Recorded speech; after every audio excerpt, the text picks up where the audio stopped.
Hatchet by Gary Paulson. Chapter 1. Brian Robeson stared out the window of the small plane at the endless green northern wilderness below. It was a small plane, a Cessna 406, a bush plane, and the engine was so loud, so roaring and consuming and loud, that it ruined any chance for conversation. Not that he had much to say. He was 13, and the only passenger on the plane was a pilot named, what was it? Jim or Jake or something, who was in his mid-40s and who had been silent as he worked to prepare for takeoff. In fact, since Brian had come to the small airport in Hampton, New York to meet the plane, driven by his mother, the pilot had only spoken 5 words to him. Get in the co-pilot's seat. Which Brian had done. They had taken off, and that was the last of the conversation. There had been the initial excitement, of course.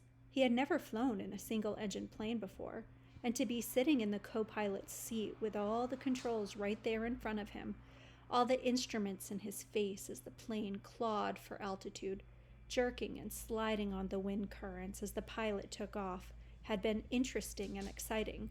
But in 5 minutes they had leveled off at 6,000 feet and headed northwest, and from then on the plane had been silent, staring out the front, and the drone of the engine had been all that was left. The drone and the sea of green trees that lay before the plane's nose and flowed to the horizon, spread with lakes, swamps, and wandering streams and rivers. Now Brian sat, looking out the window with a roar thundering through his ears, and tried to catalog what had led up to his taking this flight. The thinking started. Always it started with a single word. Divorce. It was an ugly word, he thought. A tearing, ugly word that meant fights and yelling. Lawyers. God, he thought.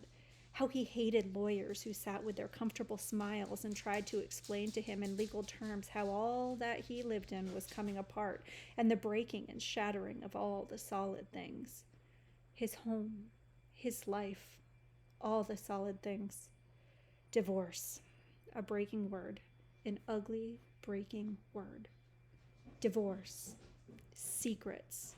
No, not secrets so much as just the secret. What he knew and had not told anybody. What he knew about his mother that had caused the divorce. What he knew. The secret. Divorce. The secret. Brian felt his eyes beginning to burn and knew there would be tears. He had cried for a time, but that was gone now. He didn't cry now. Instead, his eyes burned and tears came, the seeping tears that burned, but he didn't cry. He wiped his eyes with a finger and looked at the pilot out the corner of his eye to make sure he hadn't noticed the burning and tears. The pilot sat large, his hands lightly on the wheel, feet on the rudder pedals. He seemed more a machine than a man, an extension of the plane. On the dashboard in front of him, Brian saw the dials, switches, meters, knobs, levers, cranks, lights, handles that were wiggling and flickering, all indicating nothing, that he understood, and the pilot seemed the same way. Part of the plane, not human. When he saw Brian look at him, the pilot seemed to open up a bit and he smiled. Ever fly in the co-pilot seat before? He leaned over and lifted the headset off his right ear and put it on his temple, yelling to overcome the sound of the engine. Brian shook his head. He had never been in any kind of plane, never seen the cockpit of a plane except in films or television. It was loud and confusing. First time. It's not as complicated as it looks. Good plane like this almost flies itself. The pilot shrugged. Makes my job easy. He took Brian's left arm. Here, put your hands on the controls, your feet in the rudder pedals, and I'll show you what I mean. Brian shook his head. I'd better not. Sure, try it. Brian reached out and took the wheel in a grip so tight his knuckles were white. He pushed his feet down on the pedals. The plane slewed suddenly to the right. Not so hard. Take her light, take her light. Brian eased off, relaxed his grip. The burning in his eyes was forgotten momentarily as the vibration of the plane came through the wheel and the pedals. It seemed almost alive. See? The pilot let go of his wheel, raised his hands in the air, and took his feet off the pedals to show Brian he was actually flying the plane alone. Simple. Now turn the wheel a little to the right and push on the right rudder pedal, a small amount. Brian turned the wheel slightly, and the plane immediately banked to the right.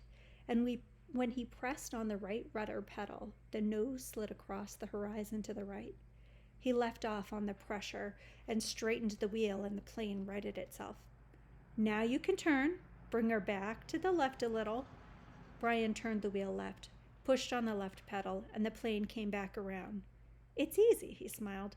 At least this part. The pilot nodded. All of flying is easy. Just takes learning, like everything else. Like everything else. He took the controls back, then reached up and rubbed his left shoulder. Aches and pains. Must be getting old. Brian let go of the controls and moved his feet away from the pedals as the pilot put his hands on the wheel. Thank you.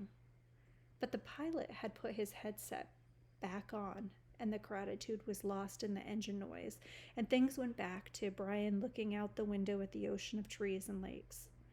The burning eyes did not come back, but memories did, came flooding in. The words. Always the words. Divorce. The secret. Fights. Split. The big split. Brian's father did not understand as Brian did. Knew only that Brian's mother wanted to break the marriage apart. The split had come, and then the divorce. All so fast, and the court had left him with his mother except for the summer, and what the judge called visitation rights. So formal. Brian hated judges as he hated lawyers. Judges that leaned over the bench and asked Brian if he understood where he was to live and why. Judges with the caring look that meant nothing, as lawyers said legal phrases that meant nothing. In the summer, Brian would live with his father. In the school year, with his mother. That's what the judge said after looking at papers on his desk and listening to the lawyers talk. Talk. Words. Now the plane lurched slightly to the right, and Brian looked at the pilot. He was rubbing his shoulder again, and there was the sudden smell of body gas in the plane. Brian turned back to avoid embarrassing the pilot, who was obviously in some discomfort. Must have stomach troubles. So this first summer when he was allowed to have visitation rights with his father, with the divorce only 1 month old, Brian was heading north. His father was a mechanical engineer who had designed or invented a new drill bit for oil drilling, a self-cleaning, self-sharpening bit. He was working in the oil fields of Canada, up on the tree line where the tundra started and the forests ended.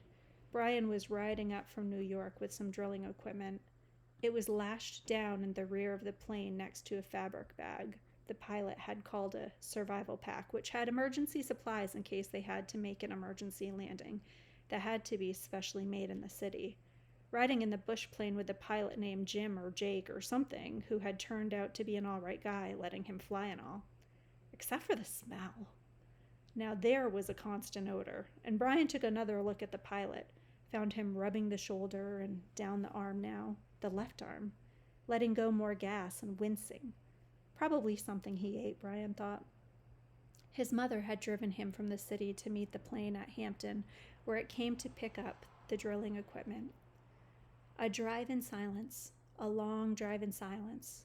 2.5 hours of sitting in the car, staring out the window of the plane. Once after an hour, when they were out of the city, she turned to him. Look, can't we talk this over?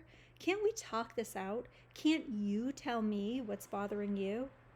And there were the words again. Divorce. Split. The secret. How could he tell her what he knew? So he had remained silent, shook his head, and continued to stare unseeing at the countryside, and his mother had gone back to driving only to speak to him one more time when they were close to Hampton. She reached over the back of the seat and brought up a paper sack. I got something for you for the trip. Brian took the sack and opened the top. Inside there was a hatchet, the kind with a steel handle and a rubber hand grip. The head was in a stout leather case that had a brass riveted belt loop. It goes on your belt, his mother spoke now without looking at him. There were some farm trucks on the roads now, and she had to weave through them and watch traffic. The man at the store said you could use it. You know, in the woods with your father. Dad, he thought, not my father. My dad. Thanks, it's really nice. But the words sounded hollow, even to Brian. Try it on, see how it looks on your belt. And he would normally have said no, that it looked too hokey to have a hatchet on your belt. Those were the normal things he would say.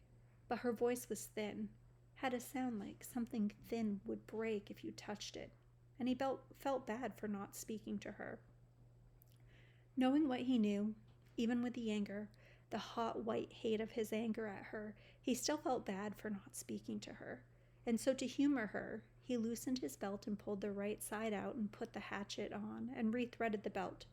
Scooch around so I can see. He moved around in the seat, feeling only slightly ridiculous. She nodded. Just like a scout, my little scout. And there was the tenderness in her voice that she had when he was small.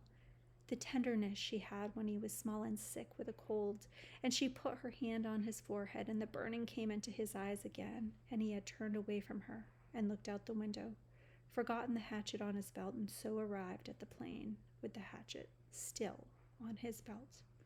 Because it was a bush flight from a small airport, there had been no security, and the plane had been waiting with the engine running when he arrived, and he grabbed his suitcase and pack bag and run for the plane without stopping to remove the hatchet, so it was still on his belt.